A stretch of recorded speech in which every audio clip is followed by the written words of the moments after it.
Le lundi, vous le savez, c'est la rubrique Diaspora. Et aujourd'hui, pas une personne, mais un groupe d'Africains dans cette rubrique. Demain, les primaires du Maryland auront lieu. Au cours de ces élections, le mandat des sénateurs et députés de cet État seront renouvelés. Au même moment, des délégués et conseillers municipaux seront également élus. Et Georges Léonard Sagno en a rencontré quelques-uns. Bonsoir, Georges. Bonsoir, Anna. Alors, disons tout de suite que la particularité de ces aspirants élus que vous avez rencontrés, c'est qu'ils sont africains.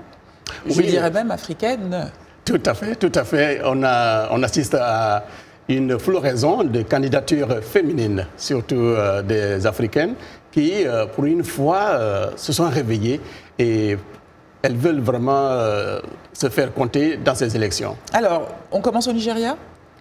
Au Nigeria, pourquoi pas, on commence plutôt en Sierra Leone avec... Comme vous voulez. Oui, avec Sia Torno qui vit aux États-Unis il y a très longtemps et son combat, c'est porter la voix des sans-voix au niveau de l'Assemblée de Maryland. Autre candidate ? Autre candidate, vous avez une de vos compatriotes qui s'appelle d'ailleurs Kenge Maliki Dogo Flood. Elle est venue ici très jeune, quand elle était, disons, quand elle avait 12 ans avec ses parents en 1989. Et donc, elle avait toute sa vie aux États-Unis. Elle fait tout ce qu'il faut pour faire entendre également sa voix. Elle va être candidate dans le comté de Montgomery, en banlieue de Washington. Autre profil qui a retenu votre attention, Georges ? Autre profil, autre candidate également, vous allez me dire, ah mais les femmes dominent, mais oui, c'est bien ça. Il y a Walla Blegué qui est libérien d'origine et qui veut défendre les couleurs africaines au niveau du comté de Prince George, dans la banlieue de Washington, État de Maryland. Et son combat, c'est essayer d'instaurer la transparence au niveau de l'éducation. Selon elle, l'éducation au niveau du comté de Prince George souffre vraiment de beaucoup de problèmes. Et pourrait être mieux développée, mieux organisée. Si elle est élue, évidemment. Pour ceux qui nous regardent et qui commencent à s'inquiéter, il doit bien y avoir un monsieur dans le lot.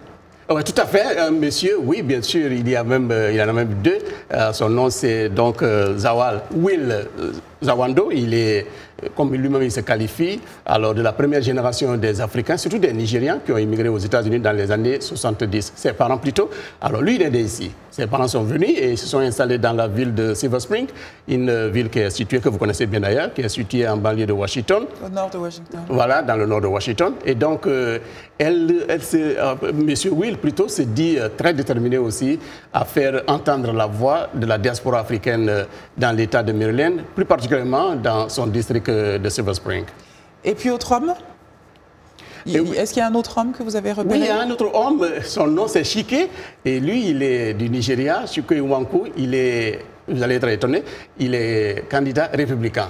Et il vit dans le comté de Anne Arundel, qui abrite, disons, le Parlement, l'Assemblée nationale de Maryland, l'Assemblée générale de Maryland, et en même temps le gouvernorat. Et donc, ce n'est pas étonnant si on sait que le gouverneur de Maryland est, pour la première fois, un républicain, M. Larry Hogan. Et donc, ce jeune Nigérian, qui évolue dans les transports dans l'État de Maryland, veut aussi se battre. Mais lui, il est pour un gouvernement, ce qu'il appelle gouvernement restreint. Donc, gérer les budgets, petit gouvernement, pas un large gouvernement comme l'entendent certains. Merci Georges Léonard Sagno de nous avoir prouvé que les Africains se suivent mais ne se ressemblent pas. Tout à fait. Merci tout à pour fait. ce survol. Je vous en prie. Continuons de parler vote, toujours ici aux États-Unis.